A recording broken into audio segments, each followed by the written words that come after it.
with you. You can see I've got this pretty hen. I don't know how old she was, but it's pretty good size, and 3 or 4 pounds, something like that. So first thing I do is cut off this extra fat. Now I'm not going to throw it away. I'm going to put it in a Ziploc when I get through with all my trims and make chicken stock out of it. So let's get this cut off right here.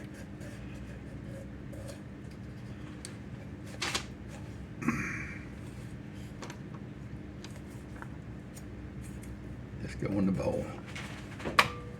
And while I'm trimming, got the parson's nose. Don't know what y'all call it, but it'll be removed. The last bit over the fence, as they say. And I've got my plastic cutting board, and I've got it on top of paper towels, on top of some butcher paper, so it doesn't get on my counter. And I still will clean up good after I get through. There's the parson's nose. Have y'all ever had the parson's nose? Let me grab it here. A lot of people just love these things. We all know what it is. It's the rear end. So I'll open it up, make sure it's clean, and then it'll make stock.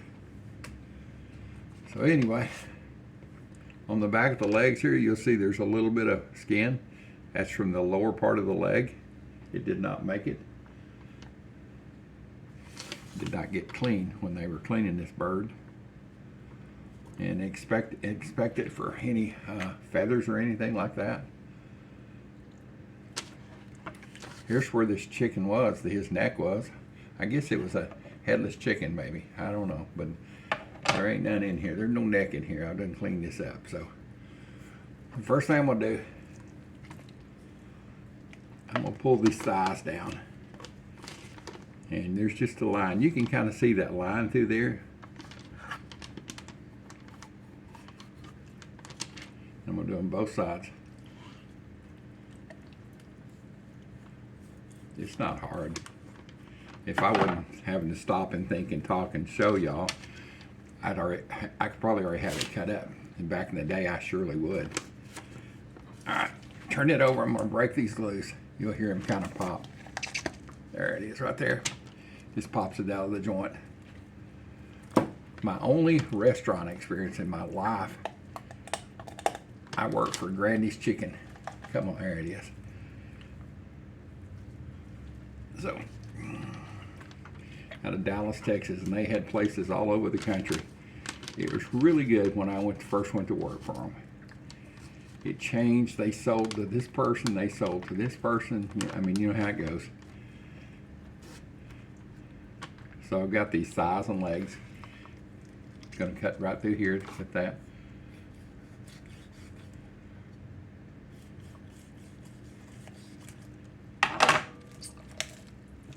There it is right there. See where it popped out? And there's that. Do the other side. You can see where the bone's wanting to pop out right here. You can come underneath. Boy, be careful, because these chickens are slick. And you see how easy that comes out? All right, now the wings. I guess I need to move my big old hand out of the way. You can take the wings and pull those back like this.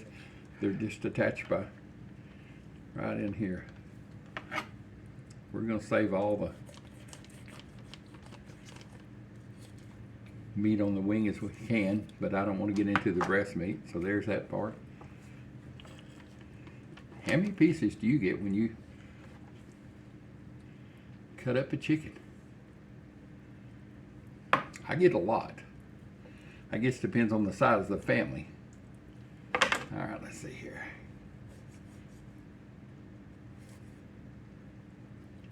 There it is, right there.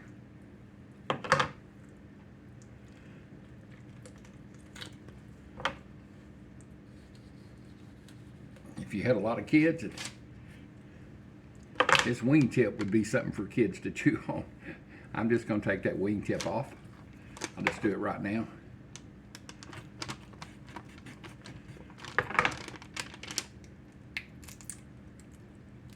just about break off. Just cut your line across there.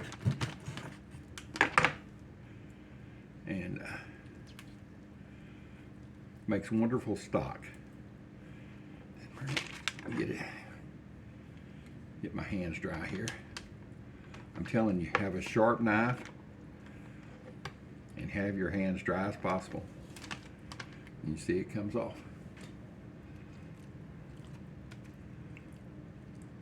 Let me break this back on this one. So far we've got 2 pieces. They may be little pieces, but they are pieces.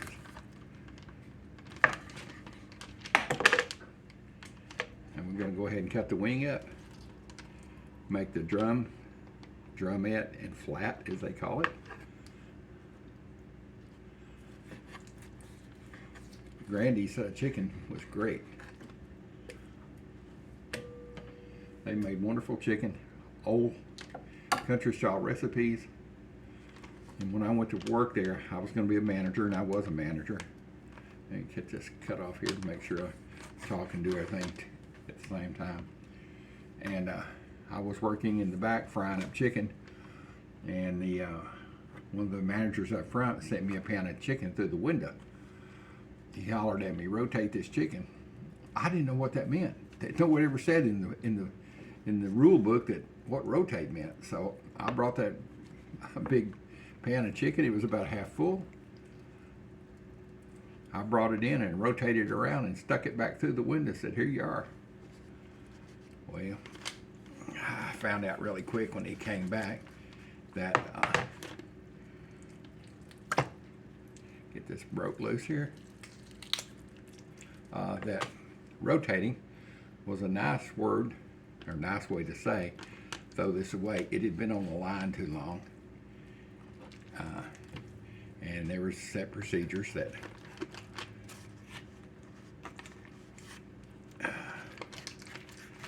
well, I'm gonna beat this into death before I get it out of here. There it is. And see, walking and talking and chewing bubble gum at the same time ain't my forte. So anyway, he came back and said, "I thought I told you to rotate this." And I said, "I did. I spun it around." He said, "Oh, nobody ever told you?" And I said, "Told me what?" Rotate means throw it away. It's been under the heat lamps too long. I said, "Ooh, I see." Anyway, the things you learn in life. They put me as a breakfast manager, which I love the cooking aspect of it. There's the wing, the leg and the thigh. All right. And,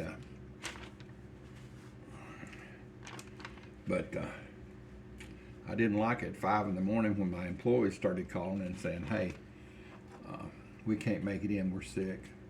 My head hurts. My dog ate my keys," whatever. There was a ton of, and unfortunately we hired, kids or people that we could hire, for lower wages that did that job. So anyway, let's get the back cut off. That was the only part of the chicken world I didn't like, was being a manager. All right, let's get this back cut. And I cook the back. The back has great meat on it. And right here, these 2 pieces on each side is what I call the oysters. And that's some fine eating right there. Now if you got a really hungry bunch of kids and a bunch of kids, you can split this back into 2 pieces. That'd give you 2 more. So let's get this back above below. I'm going to cut through the ribs here, trimming them right below the breast meat.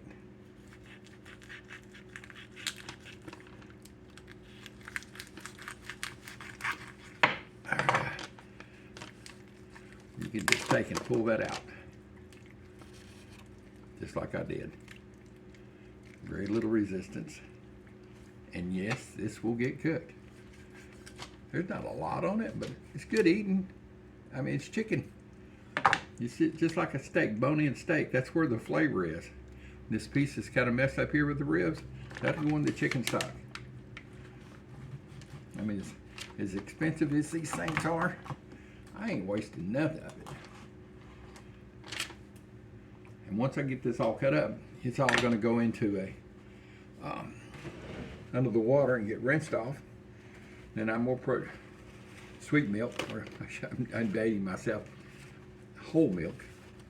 Or if you got buttermilk, that's great. Either one. I just don't have any buttermilk. That's been nasty and around here. The weather didn't want to go get any. So anyway, you've got this breast sitting here, and it's big. If you want to cut it in half, that's 2 giant pieces. It'll take forever to cook.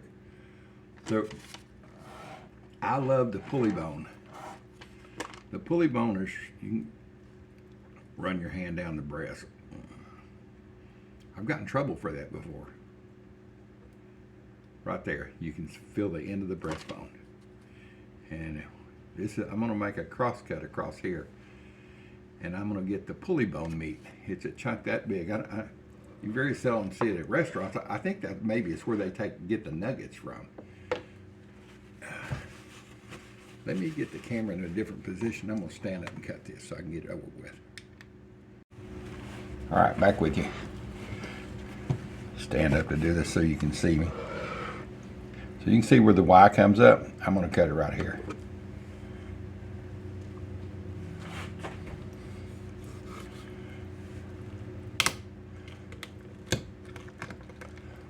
You're really just cutting through some cartilage. A little bit of bone, but oh yeah. I think I actually missed the pulley bone.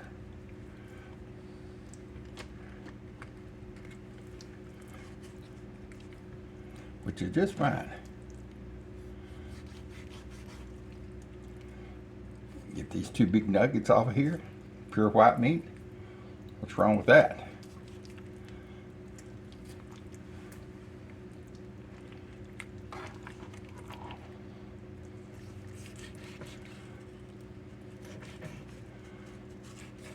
Okay. This other one out here.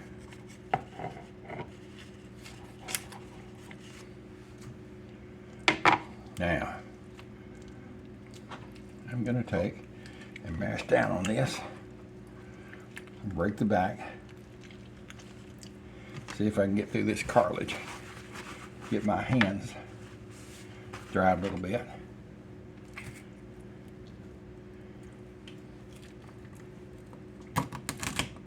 Alright. You can see why I decided to stand up to do this. And it takes a little bit of pressure.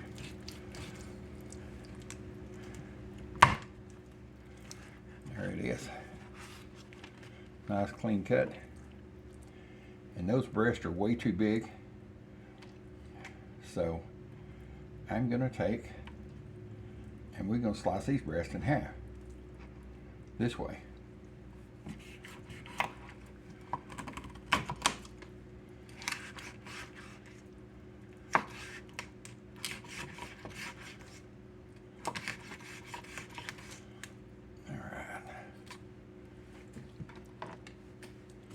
Almost finished, boys and girls.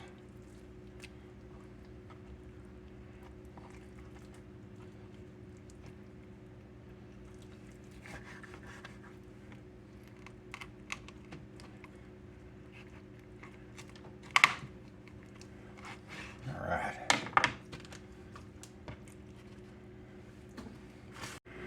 There you are, all cut up and clean. I put a little bit of pepper and a little salt on it. I use black pepper, pink Himalayan salt, and just regular old milk. I'm fixing to put the milk in on it. Alright, got the milk in there. Just take and massage everything around. It doesn't have to all be under it. And that's probably going to be left for at least 6 hours, maybe overnight. Depends how much energy I've got. See y'all back when I fry these up. It'll be on a different video. Please share my videos. Subscribe if you haven't subscribed. It don't cost nothing. As they say, it don't cost nothing. It helps me build the channel. And leave me a comment. Do you cut your own chickens up, or is it just easier to buy them already cut up in the store, or buy them already cooked from KFC or Church's or whatever you have in your area? So thanks for being part of the Old Dudes World. I really appreciate y'all being here and watching my videos, and I love all the comments I get. And I will just see y'all later on the next video. Fried chicken.